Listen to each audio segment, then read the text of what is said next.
पुणी बर्षिला वैभव जिम्बावे विपक्ष में हरारे स्पोर्ट्स क्लब रे खेला जाइथिबा तृतीय टी20 मैच रे भारत जिम्बावे को 35 रन में परास्त करने सह 3-0 रे series SVEEP करिछि जेउथरे युव batter Vaibhav Suryavanshi विस्फोरक 81 run पारी रे भारत 192 भली विशाल स्कोर करिबारे सफल होइथिला जहाकु जिम्बावे चेज करिबारे फेल मारथिला। भारतीय बॉलिंग आक्रमण रे जिम्बावे 157 रन रे सीमित रहिथिला। तेबे आपण माने जदि वैभव को फैंस थिबे तेबे वीडियोटी को गोटे लाइक एवं चैनल को सब्सक्राइब कर देबे। तेबे भारत टॉस जीति प्रथमे बैटिंग करने को निष्पत्ति नैथिला जेउथरे 4टी बॉल लु मात्र 2 रन करि पारिथिले ओपनर अभिषेक शर्मा। एई सीरीज रे तृतीय थर पई से आउट होइथिले मुजरबानी हाथरू जेतेबेले कि वैभव सूर्यवंशी 49टी बॉल लु विस्फोरक 81 रन संग्रह करथिले जेउथरे 8टी चौका और 4टी छक्का शामिल थिला। एक कष्टकर पिच रे से सतर्कता और आक्रमणात्मक बैटिंग रो उत्तम मिश्रण प्रदान करथिले जेउथरे 102 मीटर दीर्घ एक विशाल छक्का मध्य शामिल थिला।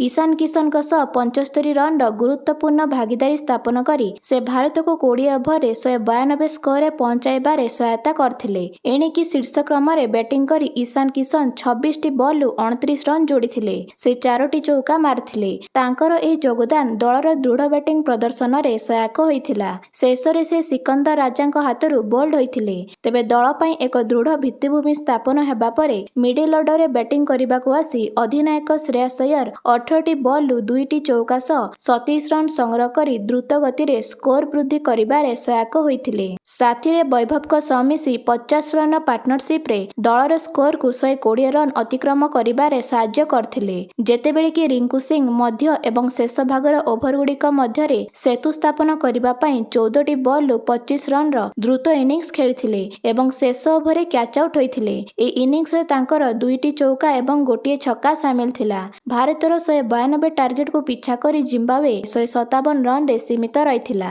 तेबे द्वितीय इनिंग्स रे प्रथम बॉल रे ही मयंक यादव पुणी थरे एक विकेट नैथिले एवं ओपनर ब्रायन बेनेट को गोल्डन डग जथा प्रथम बॉल रे आउट करी पेविलियन पठाइथिले जेतेबेले कि यश ठाकुर एवं रवि बिश्नोई प्रारंभिक ओभर गुड़िकरे मिसी 3टी विकेट नै जिम्बावे को संकट रे पकाइथिले। जिम्बावे रे लक्ष्य पूर्ण प्रयास करी रियान बॉल 43टी बॉल सर्वाधिक 54 रन संग्रह करी दृढ़ संघर्ष करथिले एवं माध्यबेरे 28 रन जोड़िथिले किंतु भारतीय बॉलर मानक लगातार आक्रमणात्मक बोलिंग घरोई दल को नियंत्रण रे रखिथिला। मयंक यादव एवं यश ठाकुर परी द्रुत मध्यम विकल्प माने डेथ ओवर गुड़िकरे चाप सृष्टि करी ब्राड एभान्स एवं वेलिंगटन परी निम्न क्रमर हिटर मानकु सीमित रखिथिले। तेबे हरारे स्पोर्ट्स क्लब र पिच पई पेस ऑफ विकल्प एवं बॉल पूर्ण हेबा सहित कड़ा लाइन आवश्यक थिला जा शेष इनिंग्स र त्वरान्वित को निरपेक्ष करथिला जहा फल रे भारत 35 रन रे विजय लाभ करथिला। तेबे जिम्बावे विपक्ष भारतर टी20 सीरीज रे प्लेयर ऑफ द सीरीज पुरस्कार पाइथिले किशोर प्रतिभा वैभव सूर्यवंशी